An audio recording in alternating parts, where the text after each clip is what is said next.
Nah, karena masih banyak pendiri, pengurus, ataupun pengawas dan juga anggota koperasi yang padahal koperasinya tuh udah berjalan cukup lama, tapi masih nggak tahu gitu cara buat ngelola koperasinya. Mulai dari melengkapi hal dasar kayak administrasi koperasi sampai ke legalitasnya.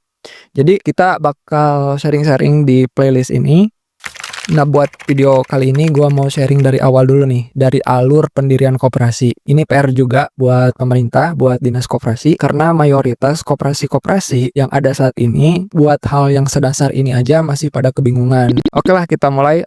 Secara ringkas, proses pendirian koperasi itu melibatkan beberapa langkah yang wajib dilakukan di tahun ke-0 sampai dengan tahun ke-1. Dimulai dari menentukan 9 orang calon pendiri untuk koperasi primer, kemudian dilanjutkan dengan menyusun rencana bisnis, pengajuan penyuluhan ke dinas koperasi, menghubungi NPAK, kemudian melakukan rapat pendirian koperasi. Setelah itu dilanjut dengan pengesahan badan hukum, melengkapi administrasi lainnya, memulai kegiatan operasional bisnis, dan diakhiri dengan RAT atau rapat anggota tahunan. Kita bakal bahas satu-satu. Kita mulai dari langkah yang paling krusial, yaitu tahap pertama, yaitu menentukan 9 orang calon pendiri. Biar ada gambaran, gue bakal kasih satu contoh, yaitu pendirian koperasi primer produsen padi modern. Jadi ada gambaran nantinya. Ya, kita gak bisa pungkiri bahwa inisiasi untuk mendirikan sebuah bisnis, mendirikan sebuah perusahaan ataupun usaha, itu biasanya kan lahir dari satu ataupun 2 orang individu awal yang ngerasa resah dengan kondisi yang dialaminya saat itu.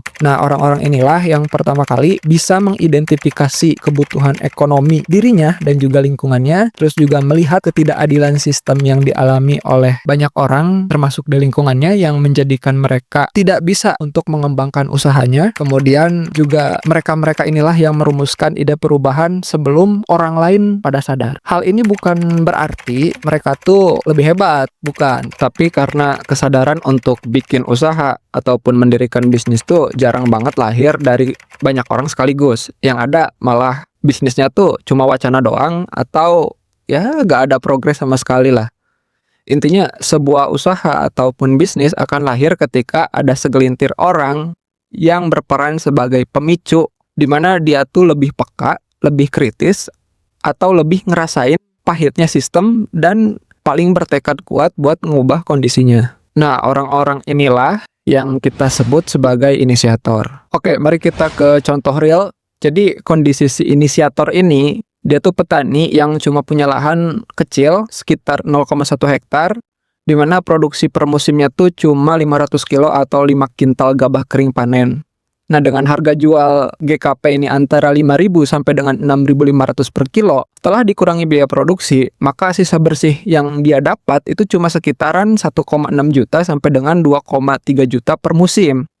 Kalau kita bagi per bulan, ini berarti penghasilan bersihnya tuh cuma 260 ribuan sampai ke 390 ribuan. Jelas, dengan pendapatan segini, mustahil bagi dia untuk keluar dari zona kemiskinan.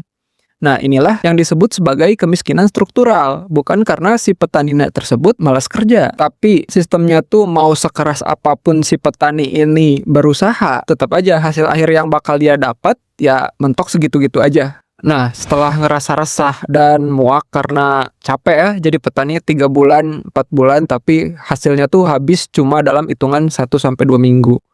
Muak juga karena ngerasain hidup tuh kurang pas-pasan dan ini tuh bisa berlaku selamanya kalau misalkan gini terus. Kemudian terlintaslah keinginan dia buat naik kelas, buat jadi pengusaha beras besar juga.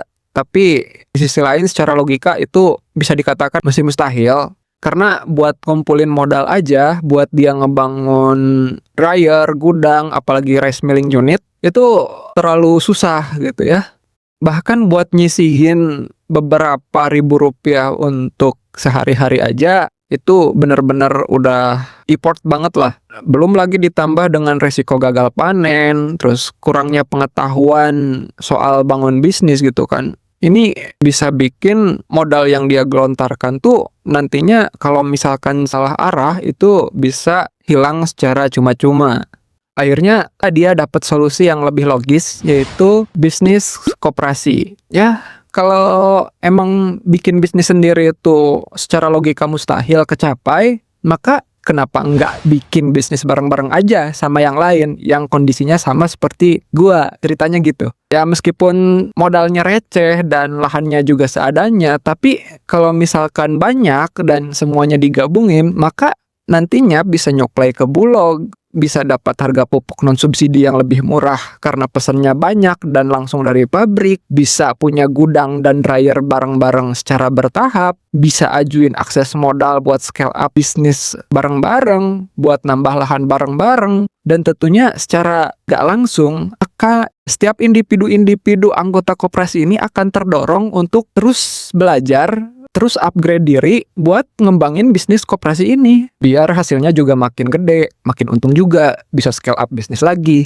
Nah, karena regulasi pendirian koperasi ini membutuhkan minimal 9 orang pendiri untuk koperasi primer, maka si inisiator ini masih perlu tambahan 8 orang lagi, yang mana kualifikasi yang dibutuhkan untuk mengisi sisa orang tersebut tentunya bukan hanya nyari orang sebagai formalitas mengisi kekosongan aja, tapi harus mempertimbangkan syarat-syarat mutlak dari sifat dan juga mentalitasnya. Misal, orang ini harus punya kemauan untuk berubah, kemauan untuk berkembang, kemauan untuk maju, punya visi yang sama, amanah, dan tentunya adalah menghargai transparansi, tidak mudah berkonflik, mau bekerja sama dan tidak egois, dan yang paling penting, mereka tuh harus sadar bahwa koperasi ini adalah bisnis milik bersama, bukan milik pribadi ataupun milik para pendirinya doang. Lalu, secara teknis, 8 orang sisa ini juga harus bisa mendukung bisnis awal dari koperasi itu, di mana harus terdiri dari petani-petani produsen aktif yang punya sawah tentunya ya, petani yang masih terpaksa ngejual murah ke tengkulak, dan bisa juga merekrut pemilik sawah yang hasilnya tuh untuk konsumsi keluarganya sendiri.